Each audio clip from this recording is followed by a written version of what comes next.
मुंशी प्रेमचंद की कहानी कफन। झोंपड़े के दरवाजे पर बाप और बेटा दोनों एक बुझे हुए अलाव के सामने खामोश बैठे हुए थे और अंदर बेटे की नौजवान बीवी बुधिया दर्द जह से पछाड़े खा रही थी और रह रहकर उसके मुंह से ऐसी दिलखराश सदा निकलती थी कि दोनों कलेजा थाम लेते थे।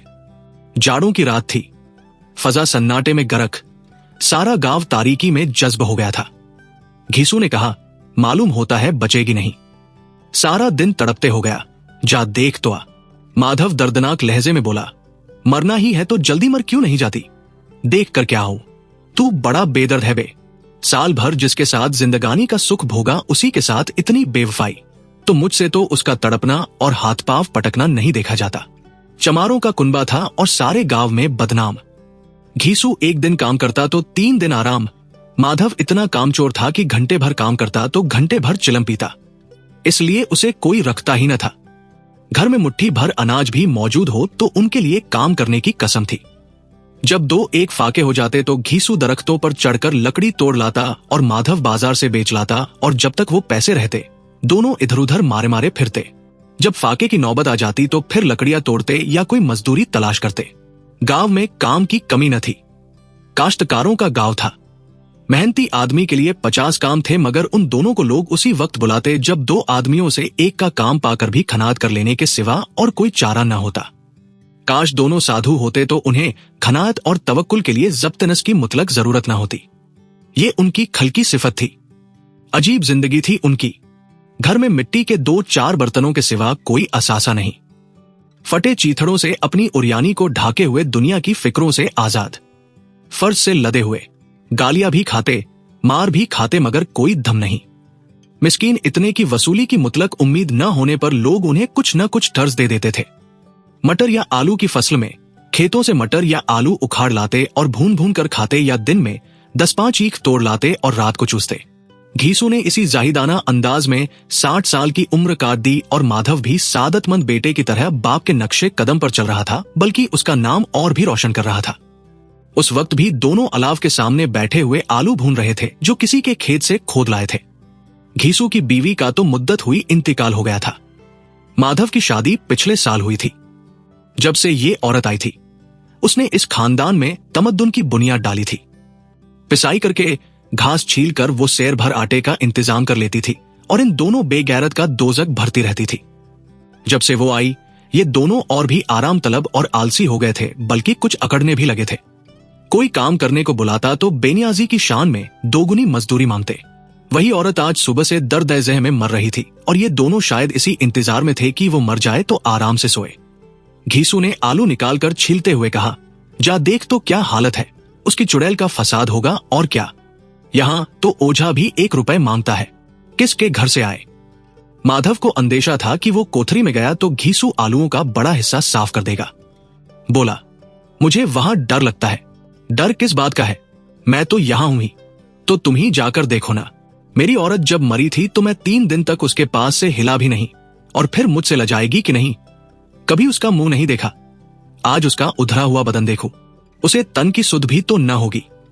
मुझे देख लेगी तो खुलकर हाथ पांव भी न पटक सकेगी। मैं सोचता हूं कि कोई बाल बच्चा हो गया तो क्या होगा। सोंठ, गुड़, तेल कुछ भी तो नहीं है घर में, सब कुछ आ जाएगा। भगवान बच्चा दे तो जो लोग अभी 1 पैसा नहीं दे रहे हैं वही तब बुला कर देंगे। मेरे तो लड़के हुए, घर में कुछ भी न था, मगर इस तरह हर बार काम चल गया। जिस समाज में रात दिन मेहनत करने वालों की हालत उनकी हालत से कुछ बहुत अच्छी न थी, और किसानों के मुकाबले में वो लोग जो किसानों की कमजोरियों से फायदा उठाना जानते थे कहीं ज्यादा फारिगुल बाल थे, वहां इस किस्म की जहनियत का पैदा हो जाना कोई तज्जुब की बात नहीं थी। हम तो कहेंगे घीसू किसानों के मुकाबले में ज्यादा बारीक बीन था और किसानों की तहीदिमार जमयत में शामिल होने के बदले शातिरों की फितना पर्दाज जमात में शामिल हो गया था। हाँ, उसमें यह सलाहियत न थी कि शातिरों के आईनो अदाब की पाबंदी भी करता, इसलिए ये जहां उसकी जमात के और लोग गांव के सरफना और मुखिया बने हुए थे उस पर सारा गांव अंगुश तनुमाई कर रहा था। फिर भी उसे ये तस्कीन तो थी ही कि अगर वो हस्ताहाल है तो कम से कम उसे किसानों किसी जिगर तोड़ मेहनत तो नहीं करनी पड़ती और उसकी सादगी और बेजबानी से दूसरे बेजा फायदा तो नहीं उठाते। दोनों आलू निकाल निकाल कर जलते जलते खाने लगे। कल से कुछ भी नहीं खाया था, इतना सब्र न था कि उन्हें ठंडा हो जाने दे। कई बार दोनों की जबानें जल गई। छिल जाने पर आलू का बैरूनी हिस्सा तो ज्यादा गर्म न मालूम होता था, लेकिन दांतों के तले पड़ते ही अंदर का हिस्सा जबान और हल्क और तालू को जला देता था।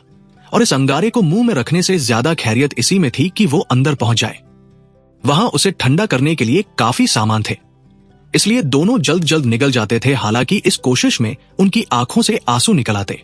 घीसू को उस वक्त ठाकुर की बारात याद आई जिसमें 20 साल पहले वो गया था। उस दावत में उसे जो सेरी नसीब हुई थी वो उसकी जिंदगी में एक यादगार वाकया थी और आज भी उसकी याद ताजा थी। वो बोला वो भोज नहीं भूलता। तब से फिर इस तरह का खाना और भर पेट नहीं मिला। लड़की वालों ने सबको पूड़ियां खिलाई थी, सबको, छोटे बड़े सबने पूड़ियां खाई और असली घी की। चटनी, रायता, 3 तरह के सूखे साग, एक रसेदार तरकारी, दही, चटनी, मिठाई। अब क्या बताओ कि उस भोज में कितना स्वाद मिला। कोई रोक नहीं थी, जो चीज चाहो मांगो और जितना चाहो खाओ। लोगों ने ऐसा खाया कि किसी से पानी न पिया गया। मगर परोसने वाले हैं कि सामने गर्म गोल गोल महकती हुई कचौरियां डाल देते हैं। मना करते हैं नहीं चाहिए, मगर वो है कि दिए जाते हैं। और जब सबने मुंह धो लिया तो एक एक बीड़ा पान भी मिला, मगर मुझे पान लेने की कहाँ सुध थी। खड़ा ना हुआ जाता था। झटपट जाकर अपने कंबल पर लेट गया। ऐसा दरिया दिल था वो ठाकुर। माधव ने उन तकल्लुफात का मजा लेते हुए कहा, अब हमें कोई ऐसा भोज खिलाता। अब कोई क्या खिलाएगा। वो जमाना दूसरा था। अब तो सबको किफायत सूझती है। शादी ब्याह में मत खर्च करो, क्रियाकर्म में मत खर्च करो। पूछो गरीबों का माल बटोर बटोर कर कहाँ रखोगे। मगर बटोरने में तो कमी नहीं है। हाँ, खर्च में किफायत सूझती है। तुमने एक 20 पूड़ियां खाई होंगी, 20 से ज्यादा खाई थी। मैं 50 खा जाता। 50 से कम मैंने भी न खाई होंगी। अच्छा पट्टा था। तू उसका आधा भी नहीं है। आलू खाकर दोनों ने पानी पिया और वहीं अलाव के सामने अपनी धोतियां ओढ़कर पाव पेट में डालकर सो रहे, जैसे 2 बड़े बड़े अजदहे कुंडलियां मारे पड़े हों और बुधियां अभी तक करहा रही थी। सुबह को माधव ने कोठरी में जाकर देखा तो उसकी बीवी ठंडी हो गई थी। उसके मुंह पर मक्खियां भिनक रही थी। पथराई हुई आंखें ऊपर टंगी हुई थी। सारा जिस्म खाक में लथपथ हो रहा था। उसके पेट में बच्चा मर गया था। माधव भागा हुआ घीसू के पास आया और फिर दोनों जोर जोर से हाय हाय करने और छाती पीटने लगे। पड़ोस वालों ने ये आहुजारी सुनी तो दौड़ते हुए आए और रस्म एर्दीन के मुताबिक गमजदों की तशफ़ी करने लगे। मगर ज्यादा रोने धोने का मौका न था। कफन की और लकड़ी की फिक्र करनी थी। घर में तो पैसा इस तरह गायब था जैसे चील के घोंसले में मांस। बाप बेटे रोते हुए गांव के जमींदारों के पास गए। वो उन दोनों की सूरत से नफरत करते थे। कई बार उन्हें अपने हाथों पीट चुके थे। चोरी की इल्लत में, वादे पर काम न करने की इल्लत में। पूछा, क्या है बे घिसुआ, रोता क्यों है? अब तो तेरी सूरत ही नजर नहीं आती। अब मालूम होता है तुम इस गांव में नहीं रहना चाहते। घीसू ने जमीन पर सर रखकर आंखों में आंसू भरते हुए कहा, सरकार बड़ी बिपता में हूं। माधव की घर वाली रात गुजर गई। दिन भर तड़पती रही सरकार। आधी रात तक हम दोनों उसके सिरहाने बैठे रहे। दवा दारू जो कुछ हो सका सब किया, मगर वो हमें दगा दे गई। अब कोई एक रोटी देने वाला नहीं रहा मालिक। तबाह हो गए। घर उजड़ गया। आपका गुलाम हूं। अब आपके सिवा उसकी मिट्टी कौन पार लगाएगा। हमारे हाथ में जो कुछ था वो सब दवा दारू में उठ गया। सरकार ही की दया होगी तो उसकी मिट्टी उठेगी। आपके सिवा और किसके द्वार पर जाओ।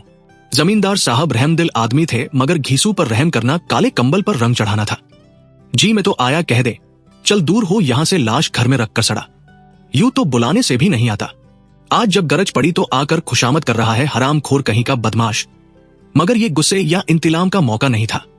तौन रहन 2 रुपए निकालकर फेंक दिए, मगर तशफ़ी का एक कलमा भी मुंह से न निकाला। उसकी तरफ ताका तक नहीं, गोया सर का बोझ उतारा हो। जब जमींदार साहब ने 2 रुपए दिए तो गांव के बनिए महाजनों को इंकार की जुर्रत क्यों कर होती। घीसू जमींदार के नाम का ढिंडोरा पीटना जानता था। किसी ने 2 आने दिए, किसी ने 4 आने। 1 घंटे में घीसू के पास 5 रुपए की माकुल रकम जमा हो गई। किसी ने खल्ला दे दिया, किसी ने लकड़ी, और दोपहर को घीसू और माधव बाजार से कफन लाने चले और लोग बांस वांस काटने लगे। गांव की री कुल्लब औरतें आकर लाश को देखती थी और उसकी बेप्सी पर 2 बूंद आंसू गिराकर चली जाती थी। बाजार में पहुंचकर घीसू बोला, लकड़ी तो उसे जलाने भर की मिल गई है, क्यों माधव? माधव बोला, हाँ लकड़ी तो बहुत है, अब कफन चाहिए तो कोई हल्का सा कफन ले ले। हाँ और क्या, लाश उठते उठते रात हो जाएगी। रात को कफन कौन देखता है? कैसा बुरा रिवाज है कि जिसे जीते जी तन ढाकने को चीथड़ा न मिले उसे मरने पर नया कफन चाहिए। और क्या रखा रहता है, यही 5 रुपए पहले मिलते तो कुछ दवा दारू करते। दोनों एक दूसरे के दिल का माजरा मानवी तौर पर समझ रहे थे। बाजार में इधर उधर घूमते रहे, यहां तक कि शाम हो गई। दोनों इत्तेफाक से या अमदन एक शराब खाने के सामने आ पहुंचे और गोया किसी तयशुदा फैसले के मुताबिक अंदर गए। वहां जरा देर तक दोनों तब्जुब की हालत में खड़े रहे। फिर घीसू ने एक बोतल शराब ली, कुछ गजक ली और दोनों बरामदे में बैठकर पीने लगे। कई कुज्जिया पहम पीने के बाद दोनों सुरूर में आ गए। घीसू बोला, कफन लगाने से क्या मिलता, आखिर जल ही तो जाता, कुछ बहू के साथ तो न जाता। माधव आसमान की तरफ देखकर बोला, गोया फरिश्तों को अपनी मासूमियत का यकीन दिला रहा हो।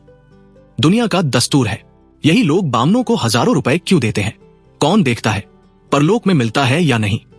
बड़े आदमियों के पास धन है, खूके हमारे पास फूकने को क्या है। लेकिन लोगों को क्या जवाब दोगे? लोग पूछेंगे कि कफन कहाँ है। घीसू हंसा, कह देंगे कि रुपए कमर से खिसक गए, बहुत ढूंढा मिले नहीं। माधव भी हंसा, इस दैर मुतवक्के खुशन सीबी पर कुदरत को इस तरह शिकस्त देने पर बोला, बड़ी अच्छी थी बेचारी, मरी भी तो खूब खिला पिलाकर, आधी बोतल से ज्यादा खत्म हो गई। घीसू ने 2 सेर पूरियां मंगवाई, गोश्त और सालन और चटपटी कलेजिया और तली हुई मछलियां। शराब खाने के सामने दुकान थी। माधव लपक कर 2 पत्तलों में सारी चीजें ले आया। पूरे 1.5 रुपए खर्च हो गए, सिर्फ थोड़े से पैसे बच रहे। दोनों उस वक्त इस शान से बैठे हुए पूरियां खा रहे थे जैसे जंगल में कोई शेर अपना शिकार उड़ा रहा हो। न जवाबदेही का खौफ था, न बदनामी की फिक्र। ज़ौफ़ के इन मराहिल को उन्होंने बहुत पहले तय कर लिया था। घीसू फलसफियाना अंदाज से बोला, हमारी आत्मा प्रसन्न हो रही है तो क्या उसे पुण्य न होगा? माधव ने सरे अकीकत झुकाकर तस्दीक की, जरूर से जरूर होगा। भगवान तुम अंतर्यामी हो, उसे बैकुंठ ले जाना। हम दोनों हृदय से उसे दुआ दे रहे हैं। आज जो भोजन मिला वो कभी उम्र भर न मिला था। एक लम्हे के बाद माधव के दिल में एक तशवीश पैदा हुई। बोला, क्यों दादा, हम लोग भी तो वहां एक न एक दिन जाएंगे ही।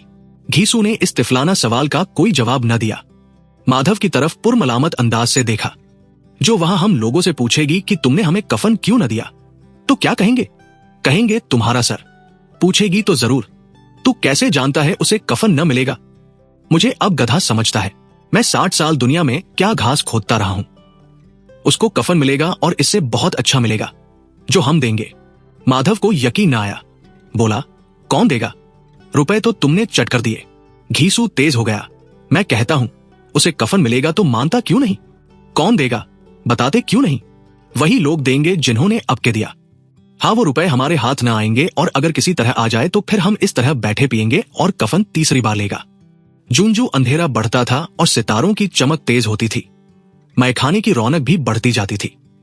कोई गाता था, कोई भागता था, कोई अपने रफीक के गले लिपटा जाता था, कोई अपने दोस्त के मुंह से सागर लगाए देता था। वहां की फिजा में सुरूर था, हवा में नशा। कितने तो चुल्लू में ही उल्लू हो जाते हैं। यहां आते थे तो सिर्फ खुद फरामोशी का मजा लेने के लिए। शराब से ज्यादा यहां की हवा से मसरूर होते थे। जीस्त की बला यहां खींच लाती थी और कुछ देर के लिए वो भूल जाते थे कि वो जिंदा है या मुर्दा है या जिंदा दरगोर है। और ये दोनों बाप बेटे अब भी मजे ले लेके चुस्कियां ले रहे थे। सबकी निगाहें उनकी तरफ जमी हुई थी। कितने खुशनसीब हैं दोनों। पूरी बोतल बीच में है। खाने से फारिग होकर माधव ने बची हुई पूरियों का पत्तल उठाकर एक भिखारी को दे दिया, जो खड़ा उनकी तरफ गुरसना निगाहों से देख रहा था और देने के गुरूर और मसरत और वलवले का अपनी जिंदगी में पहली एहसास एहसास किया। घीसू ने कहा, ले जा, खूब खा और आशीर्वाद दे। जिसकी कमाई थी वो तो मर गई, मगर तेरा आशीर्वाद उसे जरूर पहुंचाएगा। रोए रोए से आशीर्वाद दे, बड़ी गाड़ी कमाई के पैसे हैं। माधव ने फिर आसमान की तरफ देखकर कहा, वो बैकुंठ में जाएगी, दादा बैकुंठ की रानी बनेगी। घीसू खड़ा हो गया और जैसे मसरत की लहरों में तैरता हुआ बोला, हाँ बेटा, बैकुंठ में न जाएगी तो क्या ये मोटे मोटे लोग जाएंगे जो गरीबों को दोनों हाथ से लूटते हैं और अपने पाप के धोने के लिए गंगा में जाते हैं और मंदिरों में जल चढ़ाते हैं। ये खुशेती कादी का रंग भी बदला। तलब वो नशे की खासियत है। यास और बम का दौरा हुआ। माधव बोला, मगर दादा बेचारी ने जिंदगी में बड़ा दुख भोगा। मरी भी कितनी दुख झेलकर। वो अपनी आंखों पर हाथ रखकर रोने लगा। घीसू ने समझाया, क्यों रोता है बेटा? खुश हो कि वो माया जाल से मुक्त हो गई, जंजाल से छूट गई। बड़ी भागवान थी जो इतनी जल्द माया के मोह के बंधन तोड़ दिए। और दोनों वही खड़े होकर गाने लगे, ठगनी क्यों नैना झमकावे ठगनी। सारा मैखाना महवैतमाशा था और ये दोनों मैकश मखमूर महवियत के आलम में गाए जाते थे। फिर दोनों नाचने लगे, उछले भी, कूदे भी, गिरे भी, मटके भी, भाव भी बताए और आखिर नशे से बदमस्त होकर वही गिर पड़े।